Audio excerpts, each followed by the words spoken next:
பாஜக மாநில யூடியூப் பொறுப்பாளர் தாம்பரம் முனைவர் கோபி அவர்களின் 42வது பிறந்தநாள் நிகழ்ச்சி மற்றும் பாரத பிரதமர் திரு நரேந்திர மோடி அவர்கள் 3வது முறையாக பதவியேற்றதை அடுத்து பாஜகவினர் பட்டாசுகள் வெடித்தும் இனிப்புகள் வழங்கியும் கொண்டாடி மகிழ்ந்தனர். பாரத பிரதமர் நரேந்திர மோடி அவர்கள் தொடர்ந்து 3வது முறையாக ஆட்சி அமைத்ததை கொண்டாடும் வகையில் தாம்பரம் அடுத்த சேலையூரில் பாஜகவினர் பட்டாசுகள் வெடித்தும் பொதுமக்களுக்கு இனிப்புகள் வழங்கியும் கொண்டாடி மகிழ்ந்தனர். முன்னதாக பாஜக மாநில யூடியூப் பொறுப்பாளர் முனைவர் கோபி அவர்களின் 42வது பிறந்தநாள் விழா விமர்சையாக கொண்டாடப்பட்டது.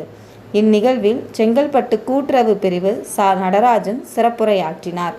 இந்நிகழ்ச்சியில் சக்தி கேந்திர பொறுப்பாளர் முருகன், சேலையூர் நகர துணைத் தலைவர் கே சண்முகம், செங்கல்பட்டு மாவட்ட எஸ்சி அணி துணைத் தலைவர் உதயகுமார், பிஜேபி ஆன்மீக மாவட்ட செயலாளர் சாய்பாலு, ஓபிசி அணி மண்டல தலைவர் எஸ் லோகநாதன், கிளை மண்டல பொதுச் செயலாளர் எஸ் ராஜா, மாவட்ட செயற்குழு உறுப்பினர் ராஜா சிங், அரசியல் பிரிவு தொடர்பு மாவட்ட செயலாளர் செல்வராஜ், மீனவர் அணி தலைவர் செங்கல்பட்டு மாவட்டம் முருகன், மீனவர் அணி மாவட்ட செயலாளர் மோகன பார்த்தசாரதி, 158வது கிளை தலைவர் செங்கை பி நடராஜன், மாவட்ட மகளிர் அணி செயற்குழு உறுப்பினர் சுபத்ரா, மாவட்ட முன்னாள் ஐடி பிரிவு துவாரகநாத், மாநில பொதுக்குழு உறுப்பினர் தாம்பரம் என் பால்ராஜ், உறுப்பினர் கலைவாணி உள்ளிட்ட நிர்வாகிகள் திரளாக கலந்து கொண்டனர்.